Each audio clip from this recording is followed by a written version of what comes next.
Hello, this is Cara from Lady Cara Tarot with a general reading for Monday, March 9th using Art-omancy and the Alice Tarot by Tarot with Nina and the Sublime Threshold Oracle of Natasha Roland. Once again, I am using Art-omancy, which means I've chosen a picture and I'm going to be using this picture to create the spread.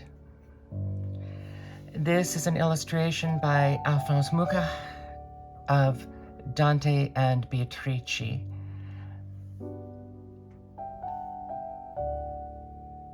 Oh, I'm sorry. No, it's not. This is by Henri Martin, Dante Encountering Beatrice. It's a lithograph from 1898. This is in a book about Alphonse Mucha and his own influences.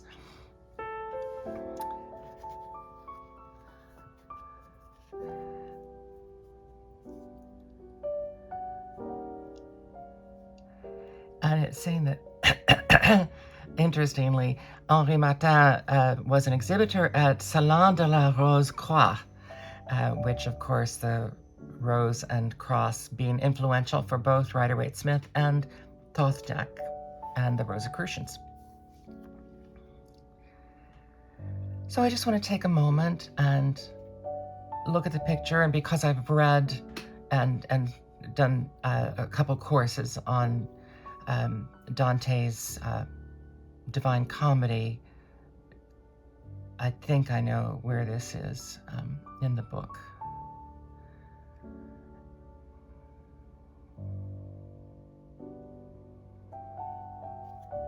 Okay, so we want to know what is your personal hell?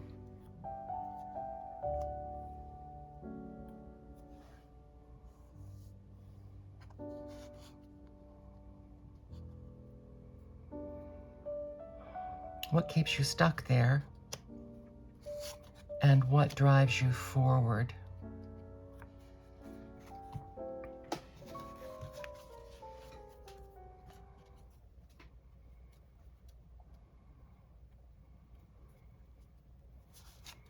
How can I lift my eyes?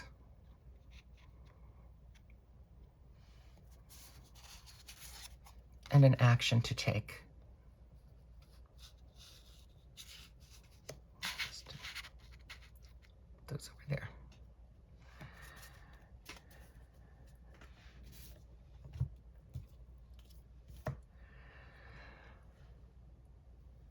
As I've mentioned before, this Alice deck is best, I find I read it best by really quick knee-jerk interpretations of the image and then kind of blend it with the meaning. So my personal hell is things that feel large and beyond my control. The things that keep me stuck there is a desire for security and for financial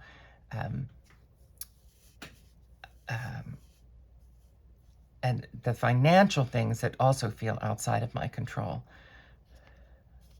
And the things that drive me forward, is connections with other people.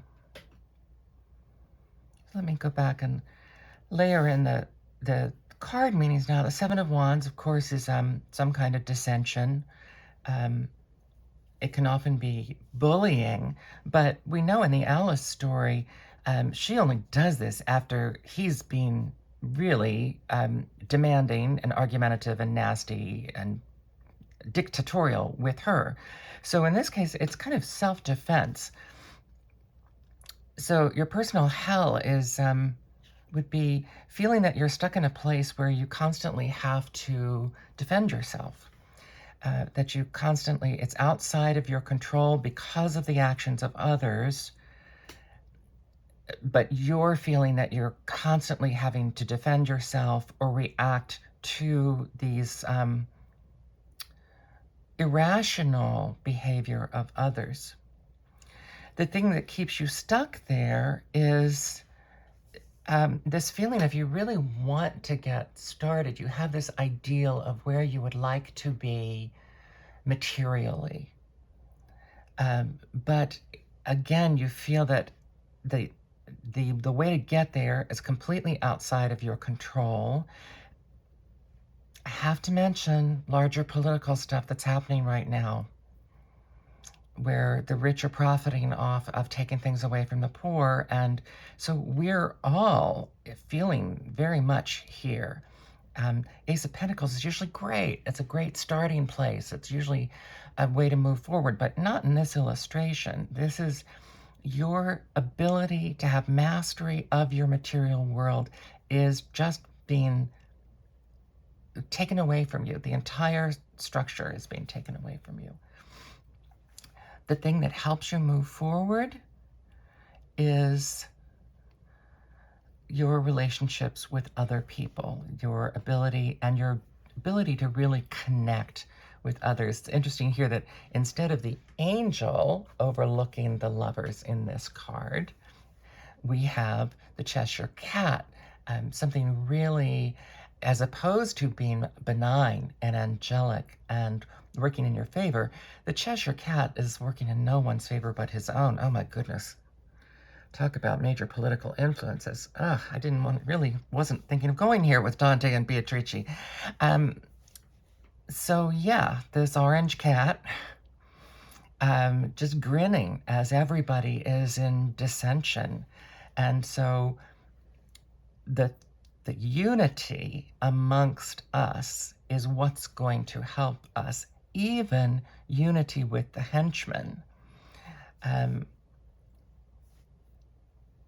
Because eventually they are part of the group that is just being manipulated by this person. Now, we could make it smaller scale. This might apply to your workplace. This is a Monday reading after all. This, I know I've had this microcosm played out in every workplace I've ever been. Every 9-to-5 workplace I've been in, this dynamic has played out. So what helps us lift our eyes? And Materia Magica. So Materia Magica can refer to the tools that you use in your practice. Of course, if we're talking about a workplace, this can also be the tools that you use in your workplace. Looks like we have a boat sailing towards the past, and it's a reminder about the connection with our ancestors. And the archaeological aspect of this card is that Materia Magica, often in archaeological digs, they will refer to the things that are found with the body, the ritual objects, as Materia Magica also. And so there's this component of, so what helps you lift your eyes? Realizing that you're part of a larger, not just ancestors, but you're part of a larger flow of humanity.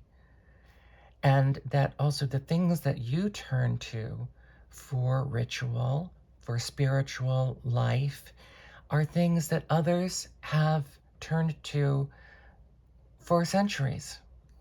And almost all of us have something in our lives in this regard, even if we're don't think of ourselves as particularly spiritual. Most of us have inculcated some kind of ritual objects, even trace superstitions that have come to us throughout time. And it's that transcendence of time, which, I've mentioned before, that transcendence of time, that living in a moment that is both now and transcendent, this is what helps us lift our eyes and lift our spirits away from these daily things that can work against us. And an action to take. Bacchus and Ceres. Well, I really could not have anticipated having this as our action to take, given this has been kind of a heavy topic picture with Dante and Beatrice when he meets her as he is leaving the Inferno and heading towards Paradisium, but also our both large-scale and small-scale difficulties, and this transcendent, and yet still transcendence can feel heavy too, because you feel the weight of all of those hundreds of years and the people before you. And then to Bacchus and Ceres in the guidebook, it reminds us that there's a Roman proverb: without Ceres and Bacchus, Venus would freeze, meaning love cannot survive without food and wine. We often say this about spirituality. We say that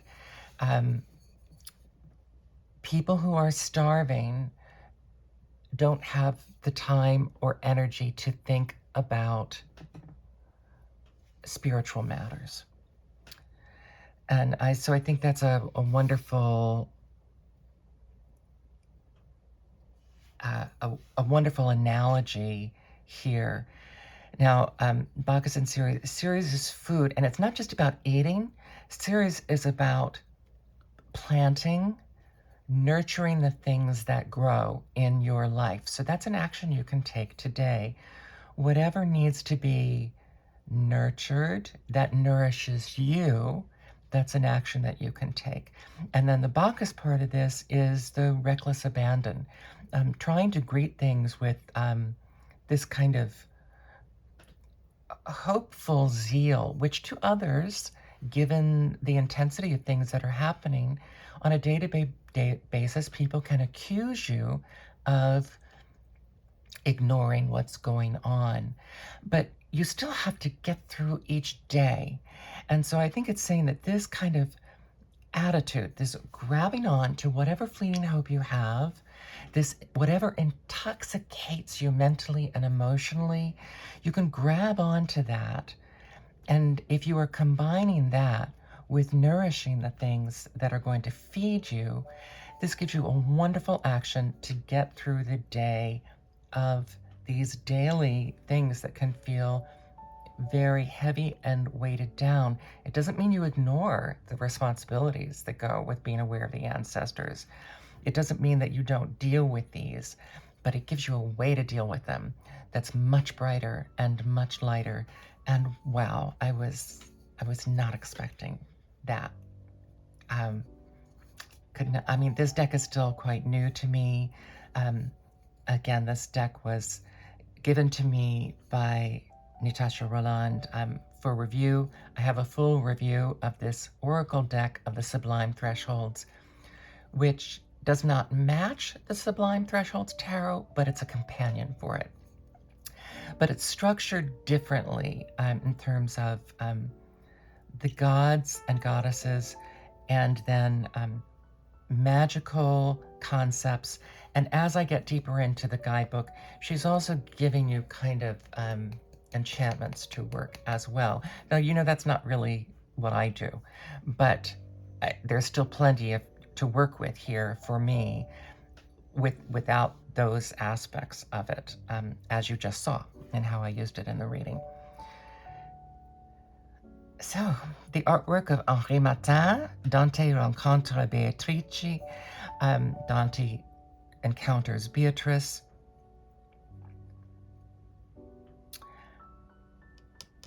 And so the thing that helps you move forward, connecting with other people, remembering yourself in the long scheme of things, feeding what nourishes you, and taking joy, hope, and intoxication in the way that you approach things. I hope that's helpful to you today.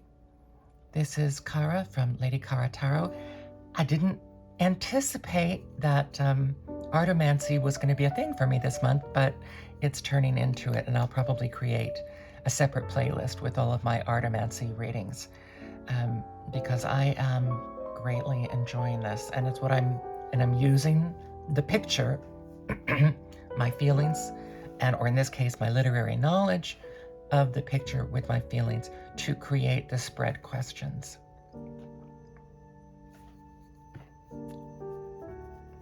Have an intoxicating and nourishing day. Thank you.